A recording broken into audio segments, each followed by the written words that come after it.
এই চাপকল থেকে প্রায় 300 ফিট দূরে আমরা পানির লাইন নেব। তা নেওয়ার জন্য এই চাপকল থেকে আমরা থ্রেড পাইপের মাধ্যমে মোটরের লাইন নিতেছি।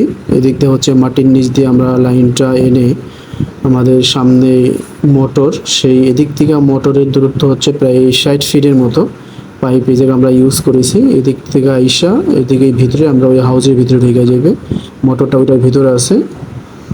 তো আমরা মোটর ওইটার ভিতরে দিয়ে এই যে ওদিকটা পাইপটাই না, যে এই পাশে লাইন আমরা বের করে রাখছি, এইটার উপরে এটার যে ভিতরে যে জায়গাটা দেখতে পাচ্ছেন এটা মোটর, উপরে থাকবে টাঙ্কি, ওই টাঙ্কিতে মোটরের পানি উঠাবে।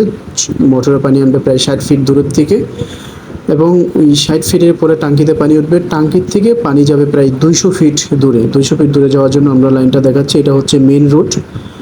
আমাদের এই বিল্ডিং থেকে মাটি কেটে মাটির নিচ দিয়ে মেন রুট, এটা হচ্ছে একটা রোড, গাড়ি যাতায়াতের রোড। এই রোডের নিচ দিয়ে আমরা লাইন টেনে এদিক দিয়ে মাটি কাইটা পাইপ এদিক দিয়ে দিয়েছি অলরেডি।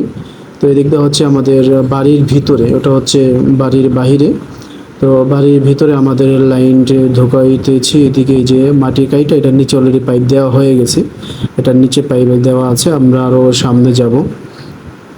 এদিক দিয়ে মাটি কেটে কেটে গাছের নিচ দিয়ে আমরা এই যে এদিকেও গাছের নিচ দিয়ে, এটা গাছের নিচে শিকড় ছিল, শিকড়ের মাঝামাঝি দিয়ে আমরা পাইপটা টেনে দিছি।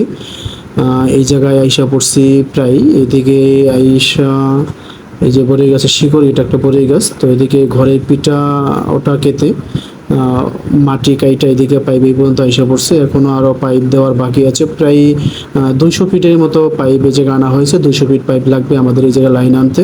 তো এদিক দিয়ে হচ্ছে মাটি কেটে রেখেছে, কেটে রাখার পরে আমরা এই পর্যন্ত আসবে পাইপ, আর ওই যে এদিকে হচ্ছে আপনার পাইপের লাইন আসবে।